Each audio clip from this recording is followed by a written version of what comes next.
Unified 911, anong matutulong namin sa'yo? Anya ti maitulong mi ken kapo. Anong may tatabang ko sa imo? Unsay akong ikatabang nimo? Ngini makadabang na misal ka no. Sa anumang wika o dialekto, may tulong na darating sa iyo.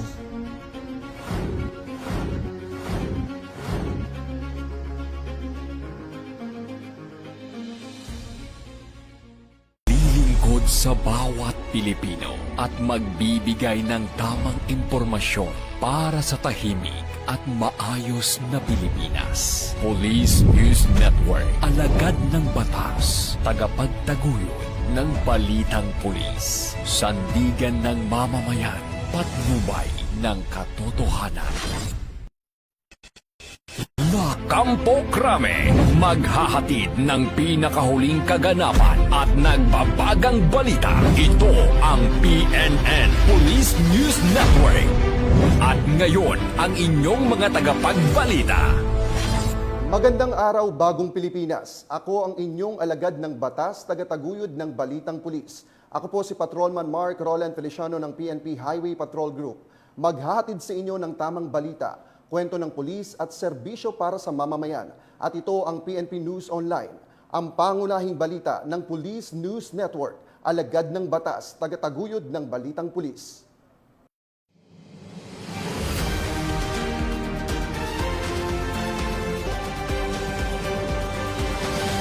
Narito ang mga balitang hatid ng ating PNN correspondents mula sa iba't ibang panig ng bansa.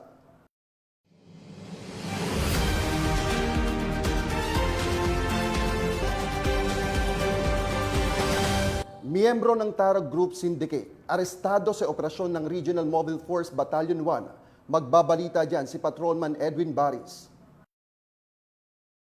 Ang natitirang miyembro ng Tarog Drug Group, isang criminal gang na nag-ooperate sa Sorsogon at iba pang bahagi ng Bicol Region. Sa isinagawang joint operation ng 104th Maneuver Company, Regional Mobile Force Battalion 1 sa Barangay Lobong, San Jacinto, Pangasinan. Nitong Pebrero 1 taong kasalukuyan, naarestong suspect sa bisa ng warrant of arrest na may kaugnayan sa iligal na droga. Naging matagumpay ang operasyon sa tulong ng Provincial Drug Enforcement Unit ng Sorsogon, Regional Intelligence Unit, San Jacinto Municipal Police Station at Regional Intelligence Division. Matapos ang pag-aresto, isinailalim ang suspect sa medical at physical examination sa isang hospital matapos dinala sa San Jacinto Municipal Police Station para sa dokumentasyon at kakulang disposisyon. Ito ang bagong PNP para sa bagong Pilipinas. Serbisyong mabilis, tapat at nararamdaman. Maraming salamat, Patrolman Baris. Matapos ang search warrant operation, arestado ang isang punong barangay matapos maulian ng baril at bala sa Aklan. Ibabalita yan ni Patrolwoman Charmaine Balunsat.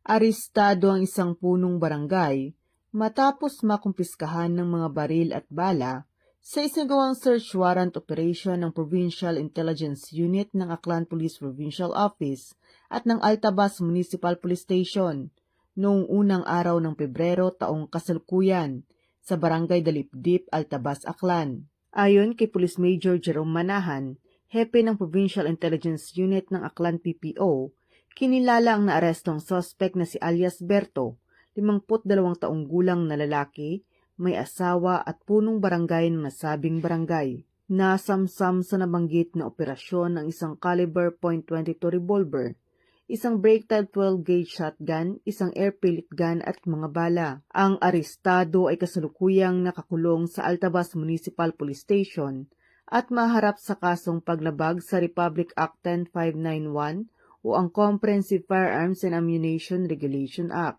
Patuloy ang kampanya ng kapulisan laban sa pagmamay-ari ng ilegal na baril para mapanatili ang kaligtasan at seguridad ng bawat isa sa komunidad. Mula dito sa Western Visayas, ako ang inyong Police News Network correspondent, Patrolwoman Charmaine Balunsat, alagad ng batas, tagataguyod ng Balitang Pulis. Maraming salamat, Patrolwoman Balunsat. Hindi na nakapalagpa ang dalawang top 2 most wanted person sa kasong rape sa operasyon ng Las Piñas at Makati City PNP. Patrolman Don Brosas sa report. Arestado ang dalawang lalaki na kapwa kabilang sa top 2 most wanted person dahil sa patong-patong na kaso ng rape, sa magkakahiwalay na operasyon ng pulisya sa Las Piñas at Makati City nitong Huwebes, ika-29 ng Enero. Kadakip ng mga tauhan ng Las Piñas City Police Station ang akusadong si alias Kishi, 31 anyos, barbero at residente ng Barangay Almanza 2 matapos isilbi ang mga warrant of arrest kaugnay ng mga kasong rape at sexual assault na inisyu ng Las Piñas Regional Trial Court. Inaresto rin ng alias John, residente ng Zapote, Las Piñas City. Siya ay nahaharap sa 5 bilang ng rape batay sa mga warrant of arrest na inisyu ng Las Piñas City Family Court. Si alias Kishi ay itinuturing na top 2 most wanted person station level ng Las Piñas City Police Station, kabilang si alias John na top 2 most wanted station level ng Makati CPS. Ang warrant of arrest laban sa dalawa ay parehong no bail recommended. Ito ang bagong PNP para sa bagong Pilipinas. Serbisyong mabilis, tapat at nararamdaman. Maraming salamat, Patrolman Brosas. Isa na namang malaking accomplishment ng kapulisan laban sa iligal na droga matapos makumpiska ang 7.5 million pesos na halaga ng shabu sa bypass operation ng mga otoridad sa Santa Barbara, Iloilo. 2 suspect arestado. Nakatutok dyan si Patrolwoman Julibel Albior.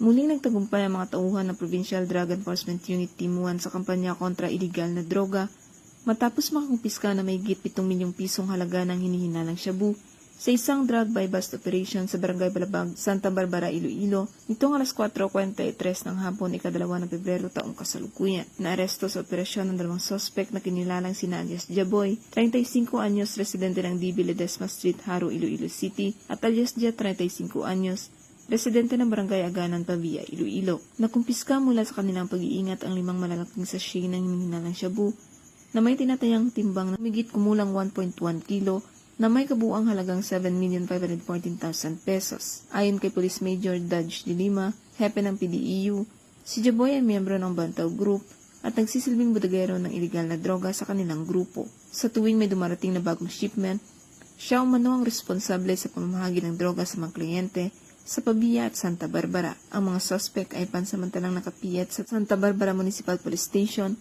habang inihahanda ang kasong isasampa laban sa kanila na may kaugnayan sa Republic Act 9165 o ang Comprehensive Dangerous Drugs Act of 2002. Patuloy na pinaalalahanan ng pulisya ang publiko na makipagtulungan at magbigay ng impormasyon upang tuluyang masugpo ang iligal na droga sa lalawigan. Mula dito sa Western Visayas, ako ang inyong Police News Network Correspondent, Patrolwoman Julibel Albior, alagad ng batas, tagataguyod ng balitang pulis. Maraming salamat, Patrolwoman Albior.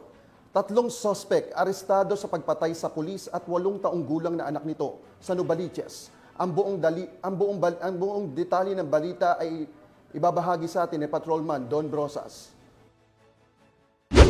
Estado ng mga otoridad ang 3 suspect sa isang residential area sa Novaliches, Quezon City, kaugnay ng pagpatay kay Police Senior Master Sergeant Diane Marie Molinedo at sa kanyang 8 taong gulang na anak na si John Ismael noong ika-30 ng Enero.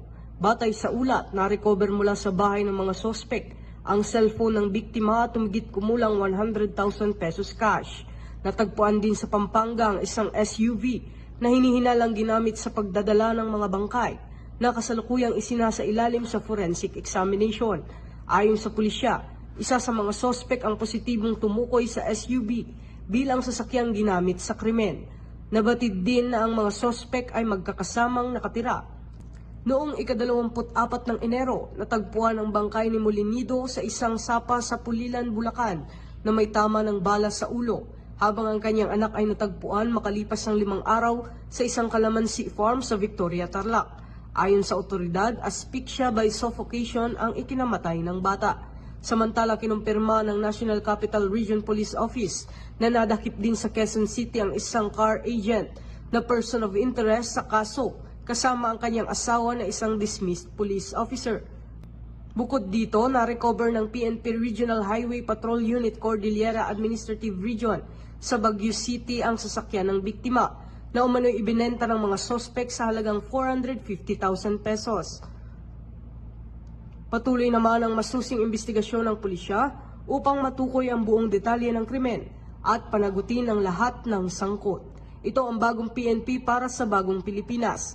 Serbisyong mabilis, tapat at nararamdaman. Maraming salamat, Patrolman Brosas. PNP Maritime Group, mabilis na rumisponde sa nasirang bangka sa Tawi-Tawi. Tinutukan niya ni Patrolman Edwin Baris. Responde ang PNP Maritime Group sa isang bangka na nasiraan ng makina habang bumabiyahe sa karagatang sakop ng Bongao at Sibuto Tawi-Tawi noong Enero 30 taong 2026.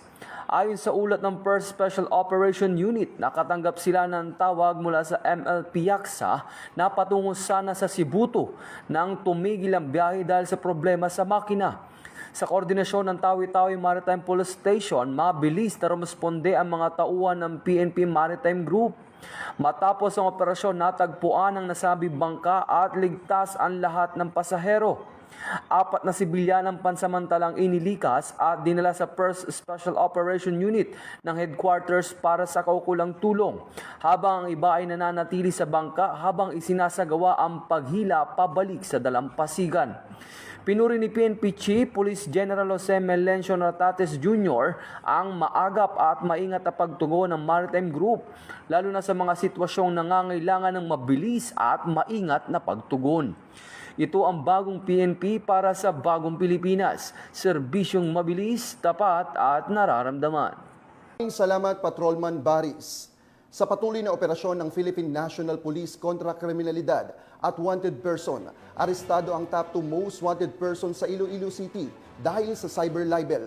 Patrolman Don Brosas magbabalita.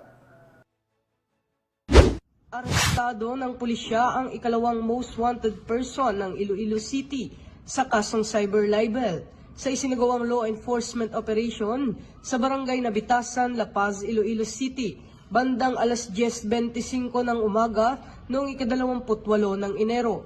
Kinilala ang suspect na si alias Jet, 43 anyos, gown designer at residente ng Mandurriao District. Isinagawa ang pag-aresto sa bisa ng warrant of arrest na inilabas ng Regional Trial Court Branch 38 Iloilo City noong ika-26 ng Enero, kaugnay ng 10 bilang ng cyber libel na may inirekomendang piyansa na 36,000 pesos bawat bilang o kabuang 360,000 pesos. Ito ang bagong PNP para sa bagong Pilipinas, serbisyong mabilis, tapat at nararamdaman. Maraming salamat, Patrolman Brosas. Sa ngalan ng pamunuan ng Philippine National Police, sa pangunguna ni Chief PNP Police General Jose Melencio Nartates Jr. at sa pamumuno ni President Ferdinand Bongbong Marcos Jr., kami ay maglilingkod sa bawat Pilipino at magbibigay ng tama at balansing balita. Mula dito sa tanggapan ng tagapag-ugnay ng pambansang pulisya, kami ang inyong alagad ng batas, tagataguyod ng balitang pulis. Ako ang inyong tagapag-ugnay, Patrolman Mark Roland Feliciano ng PNP Highway Patrol Group. Maghahatid sa inyo ng tamang balita, kwento ng pulis at serbisyo para sa mamamayan. At ito ang PNP News Online. Ito ang bagong PNP para sa bagong Pilipinas, serbisyong mabilis, tapat at nararamdaman.